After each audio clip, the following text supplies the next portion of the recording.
Eh bien, je propose donc de commencer notre séance du Conseil municipal en remerciant les présents et en excusant les absents qui ont donné d'ailleurs pouvoir. Donc, Madame Amandine Jaffre a donné pouvoir à Liliane Loisel. Christian Bernard a donné pouvoir à Jean-Pierre Le Bourgeois, qui n'est pas encore... Ah, il est là, excusez-moi. Il est là, excuse-moi Jean-Pierre. Je n'avais pas vu.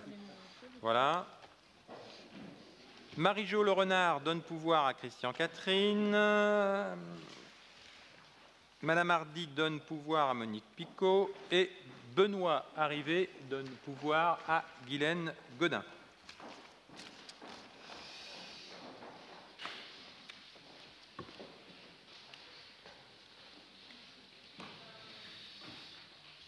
Le premier point de notre ordre du jour doit être l'approbation du compte-rendu de la séance précédente du Conseil municipal. Vous l'avez reçu. Si vous avez des observations, c'est le moment de le faire. Sinon, on considère que le compte-rendu est adopté. Donc, c'est le cas. Ah, il y a des procurations de dernière minute qui arrivent. D'accord. Donc, Sophie Herry donne pour l'instant un pouvoir virtuel à M. Fabrice Huette, qui lui donc va nous rejoindre. Et puis Géraldine Morlet donne pouvoir à Madame Sophie Herry.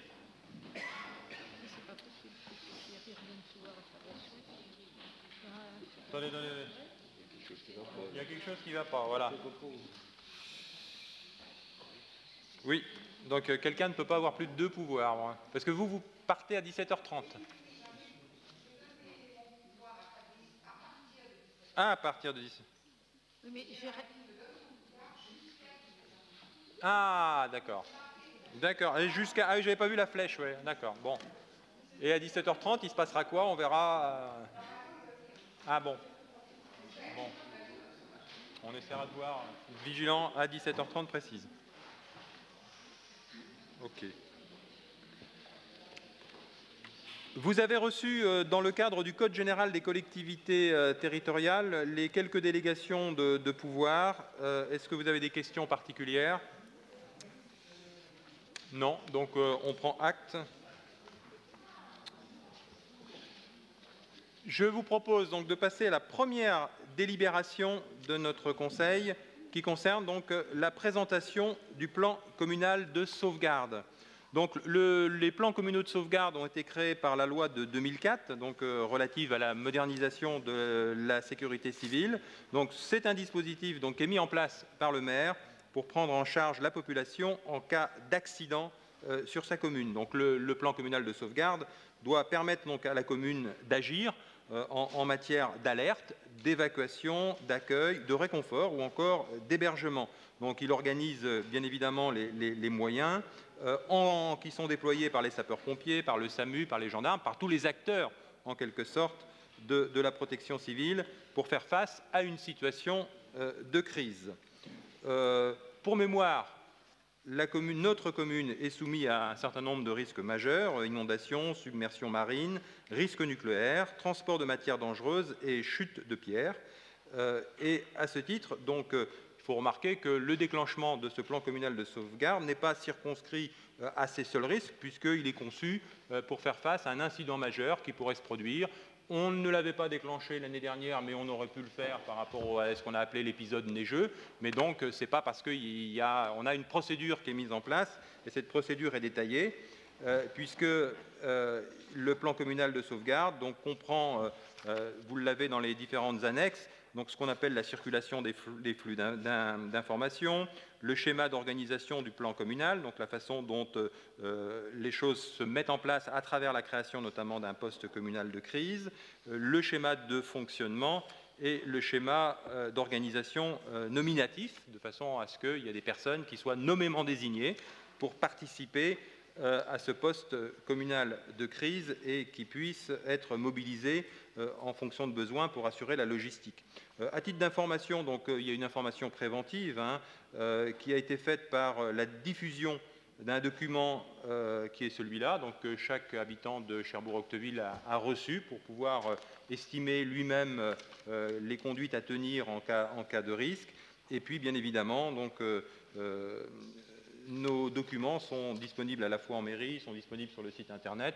L'objectif de cette délibération, eh bien, c'est bien de prendre acte de notre plan communal de sauvegarde que nous sommes prêts à affronter en partenariat, bien évidemment, avec les autres acteurs de la protection civile, donc les risques majeurs auxquels nous sommes confrontés. Donc, si on peut dire, nous avons un schéma d'organisation qui est perfectible, hein, et chaque fois qu'il y a une situation de crise, nous améliorons notre dispositif. Donc, nous prenons acte, hein, on n'a pas à délibérer. Hein. Ce que je vous demande, sauf si vous avez des questions particulières, c'est tout simplement de prendre acte du fait que la ville de Cherbourg-Octeville dispose d'un plan communal de sauvegarde. Voilà. La délibération suivante concerne donc l'enquête publique relative à la demande d'autorisation au titre de la loi sur l'eau, donc pour la construction d'une passerelle de franchissement sur le bassin du commerce. Vous savez que cette passerelle, donc, elle est attendue puisqu'elle fait partie de cette dynamique que nous souhaitons mettre en place pour relier la partie est et la partie ouest de la ville. On en a suffisamment parlé. Et à ce titre, donc, elle sera bien évidemment destinée aux piétons et aux cyclistes. Elle reliera le centre ancien à la future esplanade du quartier des Bassins, dans le prolongement de la rue Vatel. Pour ceux qui ont eu, et je crois que tout le monde a eu connaissance du projet, il se caractérise par un pari architectural qui est ambitieux, qui est conçu comme une plateforme sur l'eau, une sorte de belvédère, d'ailleurs, qui permettra la déambulation tout en assurant la fonctionnalité de transition entre l'Est et l'Ouest et de franchissement du bassin du commerce, une passerelle qui fera à peu près 120 mètres de long. C'est une passerelle qui sera éclairée la nuit avec un système d'ouverture bien évidemment par coulisses qui permettra la navigation des navires. Et ce mécanisme d'ouverture, il sera intégré au système global de gestion des ouvrages, notamment il sera synchronisable ou désynchronisable en fonction du mouvement des navires avec le pont tournant.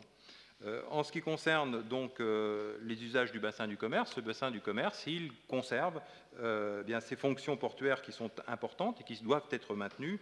Bien évidemment, l'accueil de la flottille de pêche hauturière, la présence de l'ensemble des activités liées à la pêche, et je crois que c'est aussi une des marques de fabrique de ce bassin du commerce comme de notre avant-port, c'est d'avoir réussi à concilier les usages différents du plan d'eau qui permettent de satisfaire tout le monde, que ce soit bien évidemment les pêcheurs. La pêche est une activité extrêmement importante. Je fais une petite parenthèse, donc la Chambre de commerce notamment et d'industrie de Cherbourg-Cotentin a fait une vision un peu prospective avec un plan d'action de la pêche et de la filière produits de la mer qui démontre qu'il y a, en termes d'emploi, à peu près 500 ouais, pêche, au moins 500 emplois concernés par la pêche. Donc la pêche est une activité extrêmement importante sur Cherbourg-Octeville. Donc concilier la pêche avec d'autres activités que sont les activités liées à la plaisance.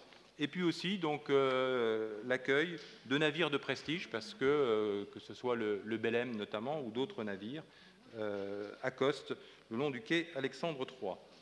La création de la passerelle, donc, elle conduit à adopter une organisation de fonctionnement avec une partie mobile. Donc, il y aura une ouverture de 24 mètres pour permettre le passage des navires de pêche et pour les mouvements qui sont internes au bassin. L'axe est dans l'axe du pont tournant, de façon à protéger cette passerelle. Des ducs d'Albe seront mis en place de part et d'autre. Et puis également, ce qui est important, c'est qu'il y aura un ponton flottant au sud de la passerelle, qui est donc destiné au stationnement des chalutiers et qui permet de retrouver le linéaire de quai qui est supprimé, si on peut dire, ou qui est monopolisé par les accès de la passerelle le long des quais.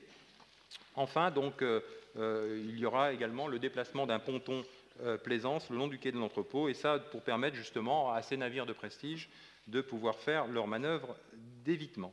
Le coût de l'opération est estimé à 2 200 000 € hors taxe. La maîtrise d'ouvrage est assurée par Port Normand Associés. La une modification. La réalisation des travaux donc, évolue, puisque vous le savez, donc, et là je parle un peu sous le contrôle de Michel Louiset, qui est membre du syndicat mixte de Port Normand Associés. Vous savez que Port Normand Associés a lancé un appel d'offres. Cet appel d'offres s'est révélé infructueux. Il s'est révélé infructueux, je peux vous donner quelques informations, qui sont des informations assez fraîches, puisqu'il y a eu à peu près 51 dossiers qui ont été retirés. Sur les 51 dossiers, il y en a 15 qui ont été jugés comme des groupements ou des entreprises qui étaient de qualité, pour lesquels il y a eu une petite enquête, parce qu'il n'y a eu qu'une réponse. Donc c'était de savoir pourquoi les entreprises n'ont pas répondu. Pour 40% d'entre elles, elles ont trouvé que le délai de concertation était trop court. Alors pourquoi le délai de concertation trop court?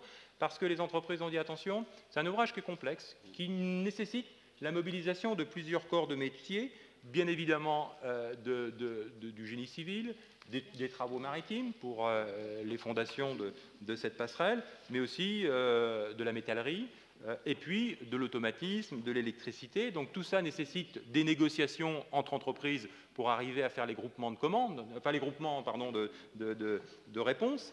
Hein, et ensuite, donc il est resté peu de temps pour pouvoir ensemble négocier ensemble pour formuler une offre. 60% restant, donc on considérait que c'est un ouvrage qui est un peu complexe et il y avait un risque parce que le délai imposé dans le cahier d'appel d'offres de 9 mois était trop contraint. Voilà. Donc, suite à ce caractère infructueux, donc, Port Normand Associés a revu son cahier des charges en expliquant que le délai serait un délai maximum de 13 mois, c'est-à-dire qu'il laisse le délai un peu plus ouvert, en sachant que dans la réponse au niveau de cet appel d'offres, vous savez qu'il y a toujours des critères, il y aura 3 critères, il y aura un critère prix, il y aura un critère bien évidemment valeur technique de l'ouvrage, mais il y aura aussi un critère délai. Ça veut dire que bon, les entreprises qui seront à même de réaliser cet ouvrage dans les meilleurs délais bénéficieront au moment du dépouillement des offres d'un avantage, puisqu'il y aura une pondération par rapport à ce critère délai. Ce qu'il est prévu, c'est que cette remise des offres soit faite à peu près mi-mars, que la désignation sera dans le cadre d'une nouvelle commission d'appel d'offres ou du conseil syndical qui est prévu vers la mi-avril. Donc le délai plafond, lui, est de 13 mois, ce qui veut dire que la passerelle, normalement, devrait, tout confondu, si on ajoute ce délai plancher maximum de 13 mois, être livrée en mai 2015. Alors pourquoi cette date de mai 2015? Puisque normalement, ça sera la date, là aussi, de livraison de l'hôtel Mercure et de finition de l'ensemble des travaux de l'esplanade ou de la place Jacques Hébert qui se situe. Donc on coïncidera, si on peut dire, avec la fin des travaux de l'ensemble de ce quartier des Bassins sur la partie centre commercial des Éléis et puis hôtel Mercure. Voilà donc les éléments que je souhaitais fournir à votre information, sachant que nous sommes bien dans le cadre de la loi sur l'eau. Il ne s'agit pas d'une enquête d'utilité publique. Il s'agit d'avoir une enquête pour mesurer, puisqu'on avait dit d'ailleurs que cette enquête, elle avait une particularité. La passerelle est considérée comme un ouvrage maritime. À partir du moment où elle est considérée comme un ouvrage maritime, elle peut avoir un impact sur le milieu aquatique. Et à ce titre, il doit y avoir, au nom du Code de l'environnement, il doit y avoir donc une enquête publique. Donc, cette enquête publique, elle s'est déroulée, elle s'est d'ailleurs terminée, donc il y a eu un certain nombre de remarques. Donc il s'agit bien de se prononcer sur l'incidence de cette passerelle sur le milieu aquatique. Donc il vous est proposé d'émettre un avis favorable au projet à la demande d'autorisation au titre de la loi sur l'eau pour la construction de cette passerelle de franchissement du bassin du commerce. Est-ce que vous avez des questions ou des remarques? Monsieur Corbin. Je ne sais pas comment on pourrait appeler ça. On pourrait dire dans un premier temps promesse non tenue. On pourrait dire aussi dossier non maîtrisé. On pourrait dire aussi amateurisme. Je m'arrête. Ça veut dire, oui, on veut lâcher la tête, la promesse qui avait été faite dans cette même assemblée. Et c'est pour ça qu'aujourd'hui, ce projet-là, je pense qu'il devrait être revu complètement. Il avait été dit, cette passerelle-là, on l'a créée pour ne pas créer un déséquilibre entre le centre commercial Les Élis et le centre-ville de Cherbourg. Le centre commercial des Hélices est ouvert depuis plusieurs mois, donc le mal est fait. Et le plus dur est à venir. Et je dis ça avec beaucoup de tristesse. On n'a jamais vu notre centre-ville aussi triste au point de vue commerce. Et je n'ose pas penser ce qui va se passer dans le premier trimestre de l'année prochaine. On n'aura jamais eu autant certainement de pas de porte à vendre dans le centre-ville de Cherbourg. Donc aujourd'hui, ce qui était au départ prévu pour faire un équilibre entre ce centre commercial et le centre-ville de Cherbourg n'a plus lieu d'être. Il n'a plus lieu d'être parce que cet équilibre-là ne se rattrapera plus. Et je crois que là, c'est l'exemple d'une maîtrise non calculée par rapport à un centre-ville et une vie d'agglomération. La conséquence, elle sera catastrophique pour Cherbourg. Elle est déjà catastrophique pour Cherbourg. Je ne parle pas du centre des Hélices parce qu'il ne se remplit pas. Donc je trouve que c'est grave, la conséquence est grave et inquiétante pour l'avenir. En plus, ce n'est pas vous que je vais apprendre ça, les finances sont de plus en plus dures, les collectivités auront de moins en moins d'aide de l'État, vous l'avez dit, c'est écrit et c'est dit partout. Donc je crois que c'est un dossier qui devrait être revu, parce que son utilité aujourd'hui, c'est quoi? C'est de créer une passerelle uniquement entre un centre qui ne vit pas correctement, un centre-ville qui est moribond, et aujourd'hui nous avons le pont tournant qui existe, qui n'a jamais fonctionné. Quand il y a eu la présentation qui avait été faite ici au départ, il nous avait dit que les piétons auraient un enthousiasme débordant pour partir du quartier du Val-de-Serre vers le centre-ville de Cherbourg. Ben, heureusement qu'il n'avait pas cet enthousiasme précipité, parce qu'aujourd'hui, il ne ferait pas grand-chose. Donc je trouve qu'aujourd'hui, c'est grave, c'est inquiétant pour l'avenir. Donc nous avions voté pour cette passerelle à l'origine dans l'objectif qui était prévu. Deux choses sur un coût de financement bien moins important. Deux, c'était une mise en place avant l'ouverture des Hélices pour ne pas créer ces déséquilibres-là. Les deux critères pour lesquels nous avons voté ne sont pas respectés. Donc aujourd'hui, sur ce qui est proposé là, nous voterons contre. Ouais. Je comprends que la période qui s'ouvre soit une période à voir... Non, je vous prie de m'excuser. Bon, non, mais je ne... Ouais. Vous prenez la délibération qui était prise à l'époque, ouais. La présentation qui était faite ici. Si vous êtes tous, vous avez l'honnêteté de le reconnaître, c'est comme ça que ça a été présenté. Et vous prenez les délibérations d'époque, c'est comme ça que ça a été présenté. Alors moi, je veux bien qu'on fasse un amalgame sur la campagne, je veux bien. On va partir sur ce terrain-là, ça va être autre chose. Mais la présentation qui a été faite à l'époque, parce qu'on était très méfiants, c'était ça. Mais le déséquilibre, il existe. Si vous, ça ne vous touche pas, tant mieux. Moi, ça me touche pour tout un tas de raisons. Et il suffit de se promener dans le centre de Cherbourg pour se rendre compte de l'incidence. Et je ne parlerai pas des problèmes de circulation, je ne parlerai pas des problèmes de stationnement. Moi, je veux bien qu'on parte sur ce terrain-là. Mon propos n'était pas là, parce que justement, je trouve que la situation est trop grave et trop catastrophique quand on voit le centre-ville de Cherbourg, comment il vit aujourd'hui. Et je vous assure qu'à ce niveau-là, moi, ça me fait mal au ventre. Bon, ceci dit, notre stratégie reste inchangée. Et je pense, moi, je suis persuadé que notre stratégie est la bonne, à savoir d'avoir un centre commercial qui est en capacité d'augmenter sa zone de chalandise avec une offre commerciale qui attire au-delà des frontières de la simple commune de Cherbourg-Octeville. Moi, je me réjouis du fait d'avoir un pôle d'attractivité qui se renforce. Et ce pôle d'attractivité, on l'a dit, il doit continuer à entraîner le cœur historique.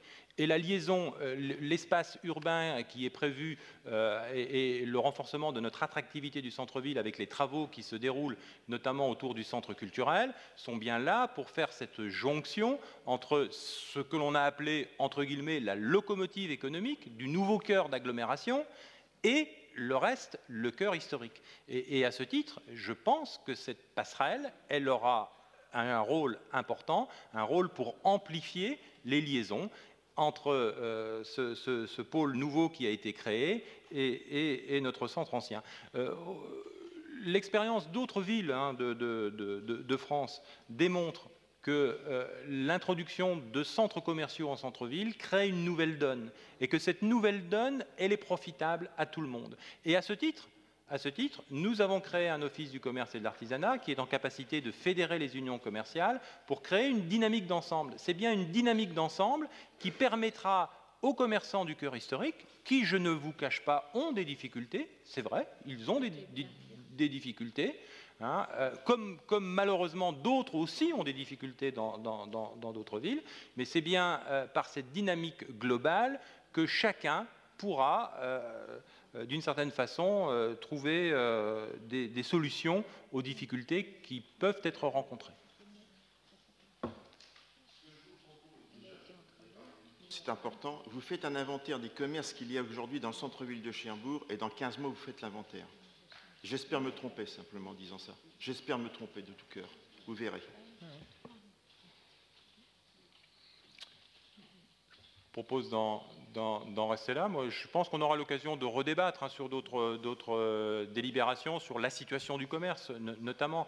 Sachez que nous, la ville de Cherbourg-Octeville, dans notre domaine de compétences, je dis bien dans notre domaine de compétences, nous agissons de façon diverse, multiple, concertée avec les acteurs, et nous prenons nos responsabilités. Parce que nous croyons, nous, à cette nouvelle forme de commerce, un commerce qualifié, un commerce qui soit en capacité d'être notamment de faire venir de nouvelles enseignes pour des populations qui avaient déserté le centre-ville. Et on voit très bien, on ne va pas refaire le débat, mais on voit très bien l'influence de certaines marques qui ont permis à des jeunes de redécouvrir le cœur de notre agglomération alors qu'ils étaient partis ailleurs. On voit dans un certain nombre de domaines des enseignes qui étaient parties et qui sont revenues sur le centre commercial des Éléis.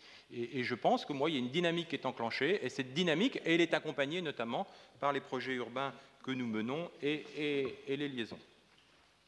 Restera également, donc c'est vrai, la question de l'animation de ce bassin du commerce, de l'animation de ces places, et nous y travaillons. Nous avons des projets pour que véritablement le bassin du commerce soit le cœur de cette nouvelle agglomération et en capacité de rayonner largement au-delà de nos frontières communales. En principe, on se prononce, je le répète, au titre de la loi sur l'eau, sur l'impact que pourrait avoir l'ouvrage sur le milieu aquatique. On n'est pas sur le débat de l'utilité du projet ou pas. Mais bon, je comprends tout à fait que l'un ne va pas sans l'autre. Hein. Voilà. Qui vote contre? Donc 1, 2, 3, 4, 5, 6, 7. Qui s'abstient? Donc délibération, donc adopté, moins 7 contre.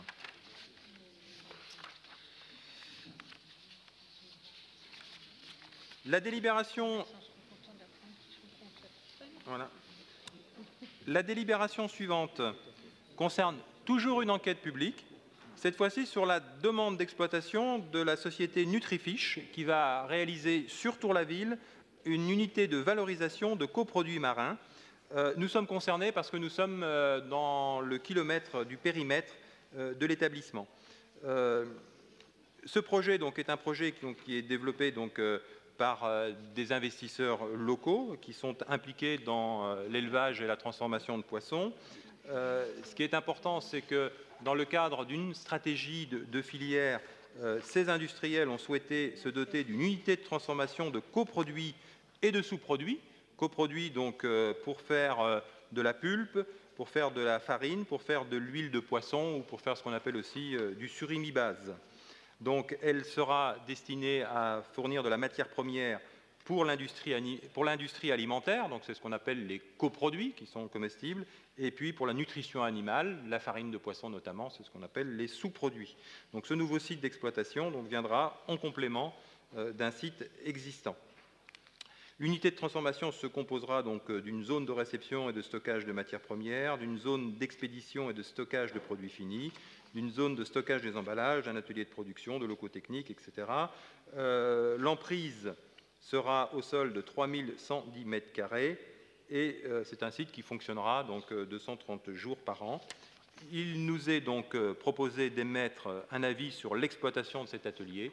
Je propose bien évidemment que cet avis soit favorable tant il s'insère dans une stratégie de filière au niveau de la pêche. On en parlait tout à l'heure, pêche qui comprend donc bien évidemment en aval la transformation des produits de la mer et la valorisation. Il est aussi indiqué qu'une nouvelle directive européenne fait qu'il sera de plus en plus difficile de rejeter en mer, ça c'est pour les professions maritimes, de rejeter en mer des espèces qui ont été pêchées, même si elles ne sont plus conformes. Donc il faudra les ramener à terre et d'une certaine façon les valoriser. Ce qui est aussi à remarquer, c'est qu'à l'heure actuelle, ceux qui disposent de viscères de poisson, par exemple dans les usines de transformation, sont souvent obligés de payer quelqu'un qui va les enlever pour les mettre en décharge. Là, ces sous-produits et ces coproduits vont être valorisés. Y a-t-il des remarques, des commentaires? Pour émettre donc un avis favorable, qui s'abstient, qui est contre? Décision adoptée à l'unanimité. La délibération suivante concerne les travaux du Café du Théâtre et la fermeture de l'établissement. Alors, le théâtre, le centre culturel et le Café du Théâtre, comme il vous l'était indiqué dans la délibération, forment désormais un seul établissement recevant du public de première catégorie. Bien évidemment, donc, suite à ce nouveau classement, la commune a lancé un programme pluriannuel d'investissement qui vise à mettre en conformité l'établissement recevant du public en 3 tranches. La première tranche pour le théâtre, elle est terminée. La deuxième tranche pour le centre culturel, elle est en cours. Et enfin, ce qui vous est proposé, s'il a été décidé, c'est également d'engager la tranche 3 pour le Café du Théâtre. Donc de façon à, bien évidemment, mettre en conformité par rapport aux établissements recevant du public, mais aussi par rapport à la réglementation accessibilité des personnes à mobilité réduite. Donc ce sont des travaux importants qui vont nécessiter donc la fermeture de l'établissement. Ce qu'il est donc proposé, et on a eu une discussion avec l'exploitant actuel, puisque c'est la ville de Cherbourg qui est propriétaire des locaux. Donc, en vertu des dispositions du Code du commerce et du bail commercial, donc, qui inclut la mise à disposition d'un logement également, en plus des locaux qui sont dévolus à l'activité. Donc, il convient de prendre en charge donc, les conséquences de cette fermeture financière sur les exploitants. Il vous est proposé, sachant que le dossier est un petit peu complexe, parce que les exploitants actuels n'excluent pas la possibilité de céder leurs fonds en se disant, bien, pour nous, c'est une page qui se tourne et nous souhaitons donc éventuellement donc, envisager l'avenir différemment. Et à ce titre, donc, il est proposé une indemnisation qui serait basée donc, à la fois sur une base forfaitaire qui comprendrait les indemnités de licenciement de 4 personnes qui sont à l'heure actuelle en contrat à durée indéterminée pour un montant de 61 507,93 €. Les prestations de déménagement et de stockage qui sont de 89 728 €, l'impôt sur les sociétés donc de 1 400 €, à laquelle vient s'ajouter donc une base mensuelle de 6 897,32 € afin de prendre en charge les intérêts d'emprunt, le loyer d'habitation, la perte des rémunérations et toutes les redevances qui sont liées. Également, donc, il vous est proposé de prendre en charge le montant des salaires du personnel pour le mois de janvier dans la limite de 5 000 €. Par ailleurs, donc, il convient aussi de prévoir les modalités d'indemnisation d'un éventuel acquéreur. Donc, on recommence. Prise en charge donc, des frais de licenciement et de déménagement, prise en charge cette fois-ci de l'intérêt d'emprunt et il est à signaler que disparaissent la base mensuelle de 6 897 €. Ce qui veut dire en clair, pour résumer, si le bailleur, si l'actuel occupant arrive à vendre son fonds assez rapidement, le montant total de l'indemnisation sera autour à peu près de 130 000 €. Non? Et bon, on ne le sait pas, c'est un peu compliqué. Le maximum encouru par la collectivité est de l'ordre de 270 000 €. C'est une délibération qui a été extrêmement complexe à mettre en place, puisqu'elle a supposé bien évidemment des discussions entre avocats d'affaires, notaires spécialisés dans le droit commercial, et puis elle doit intégrer donc toute possibilité, notamment la possibilité de reprise d'activité par un tiers. Est-ce que vous avez des questions, des commentaires? Monsieur Corbin? Oui, c'est beaucoup de questions parce que ce n'est pas très lisible, ce n'est pas très facile à comprendre. il y a beaucoup d'inconnus, il y a beaucoup d'interrogations. Qu'est-ce qui est indemnisé? Le personnel? Est-ce que ce sont les gérants? Est-ce que ce sont l'indemnité, le remboursement des crédits? Enfin, il y a un mélange dans tout ça. Je trouve que si on avait eu 2 colonnes, en résumant, personnel, propriétaire, gérant, et ils reprennent ou ils ne prennent pas. Parce que derrière ça, c'est pour ça que c'est une délibération qui, à mon sens, je veux dire, n'est pas sérieuse, je m'excuse de le dire, parce que, pareil, dans le contexte d'aujourd'hui, fermé pendant 18 mois, et ils vont vendre un outil fermé. Mais attendez, on rêve. Déjà, tout ce qu'il y a de fermé, qui ne travaille pas, et on va vendre un outil fermé. Donc déjà là, je trouve que c'est déjà partir sur une base qui ne correspond pas. Donc l'autre point, ça veut dire qu'en fin de compte, on va payer combien? Vous auriez pu nous mettre... Parce que si ça ne vous intéresse pas ce que je dis, Madame Gosselin, il faut me le dire. Hein. Non, ce que je voulais vous dire... non, mais parce qu'il faut me le dire, c'est pas grave, hein, non, je peux mais dites, vous pouvez parler autrement, je ne vous ai pas agressé, monsieur Oui, non, Corbin. mais vous n'écoutez pas ce que je dis, je vous agresse si, pas. Si, tout à fait, justement. Ah bon, je voulais justement vous dire que votre appréciation sur la situation... Allez-y. Je peux finir quand même. Hein. Oui. Ce que je veux dire, que si on a vu un chiffrage en disant on prend le cas Maxi, le cas Maxi, il n'y a pas vente, ça va coûter tant, ça serait bien qu'on l'ait eu, parce que malheureusement on risque de s'orienter vers ça. Et l'autre solution, qui aurait peut-être été plus, j'allais dire, crédible dans le contexte actuel, puisque la ville est bailleur des locaux, il fallait racheter les locaux et les remettre après en vente. Ça aurait été beaucoup plus simple, parce que qu'est-ce qui va être fait à l'intérieur des locaux? On ne le sait pas. Est-ce que c'est la mise en conformité, l'aménagement des locaux? Qu'est-ce qui va être fait? Qu'est-ce qui va payer? Parce qu'on parle d'une indemnité de déménagement de 89 000 €. Mais déménagement de quoi pour 89 000 €? Moi, je ne comprends pas, c'est ce qui est écrit. Donc, je veux dire, il manque trop de choses dans cette délibération-là. Ou alors, il y a autre chose et on ne sait pas tout, à ce moment-là, il faut nous le dire. Mais je veux dire, voter une délibération en l'état avec ces éléments-là, ce n'est pas sérieux.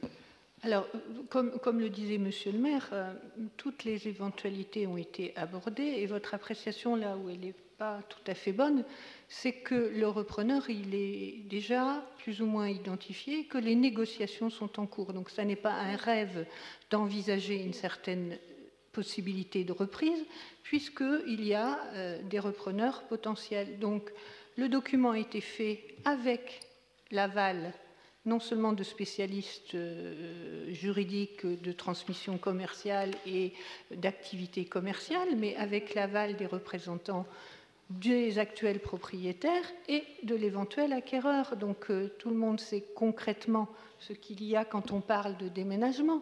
Il y a du matériel, du mobilier qui est à l'intérieur du café du théâtre et qui doit être enlevé et déménagé pendant la période des travaux. Donc, il doit être stocké ailleurs. Il y a des coûts de déménagement et de stockage. Donc, tout a été identifié, évalué avec les conseils juridiques à la fois de la ville, des actuels propriétaires et du repreneur qui s'est positionné. Et donc, ça n'est pas un rêve ou une utopie. Il existe et il est très intéressé. Alors, on apprend qu'il y a un repreneur. Merci de nous le dire. Si je n'avais pas posé la question, on ne le saurait pas. Donc, quand est-ce qu'il reprend ? Dans quelles conditions? C'est en négociation. Alors donc c'est quand même quelque chose de très flou. Donc je trouve que déjà là, à la base, il y aurait eu moyen d'arrêter en disant et trouver un accord avec le propriétaire actuel, puisque la ville est propriétaire des murs. En plus, dans le bail qui a été fait avec ces locataires-là, il y a une perte d'exploitation qui était prévue dedans. Et à mon avis, ou alors il y a des choses qu'on change entre deux, on est loin de ce qui était prévu dans le bail initialement. Donc je trouve que c'est quelque chose qui ne correspond pas à la réalité. Donc voilà, on ne pourra pas non plus voter ça parce que c'est quand même quelque part, je m'excuse, mais c'est un peu un chèque en blanc parce qu'on ne sait pas où on va. Il aurait été bien de mettre la situation Maxi. Eh bien, vous avez la situation Maxi de l'indemnisation qui serait faite au propriétaire actuel si, entre-temps, il n'a pas cédé. Je ne parle pas entre-temps, Madame Gosselin, je ne veux pas insister. C'est de dire que ça dure 18 mois maximum, il n'y a pas de cession, ça coûtera un maximum tant à la ville. Monsieur le maire vient de vous dire 270 000. Non, alors j'arrive, si vous voulez, sur ce qui a été dit sur la première partie, 240 000. Déjà, on n'est pas sur le même chiffre. Après, on parle d'une vente 130 000. On arrive à un maximum 270 000. On a des chiffres qui se croisent, si vous voulez. Honnêtement, ce n'est pas une délibération qui est claire. D'accord. Bon. Juste un complément, c'est pareil, il y a du travail de commission normalement. Si on a des choses à confronter, c'est en commission. Monsieur le maire, on vient d'apprendre qu'il y a un repreneur aujourd'hui en commission. On ne nous a pas parlé de repreneur. Je veux bien que l'on en parle en commission, mais on apprend aujourd'hui qu'il y a un repreneur. En commission, ça n'a pas été dit. Alors, le repreneur, attention, le repreneur, justement, c'est une opportunité, ça vient en atténuation. On a bien vu que s'il y a un repreneur, ça vient en atténuation et que la somme, elle sera en fonction de la date de reprise d'activité. Et c'est ce qu'ont imaginé, d'une certaine façon, les avocats d'affaires, de façon à ce que le jour où la reprise sera effective, il y aura un certain nombre d'indemnités qui ne seront plus versées aux exploitants actuels. Alors aussi, il y a une chose que je dois préciser, c'est que, bien évidemment, le loyer, lui, va évoluer.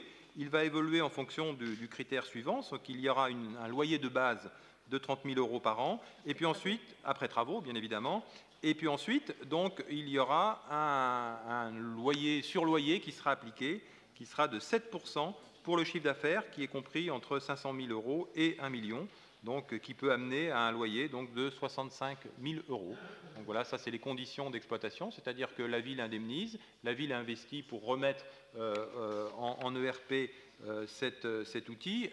C'est un peu une des conséquences du fait d'être dans un bloc global avec le théâtre, qui conduit au classement du café en ERP de première catégorie, mais néanmoins, donc l'outil il sera bonifié par les investissements faits par la ville, donc il est tout à fait normal que la ville puisse appliquer un loyer, qui est un loyer qui sera en pourcentage, notamment du chiffre d'affaires, pour la partie qui va au-delà de la base.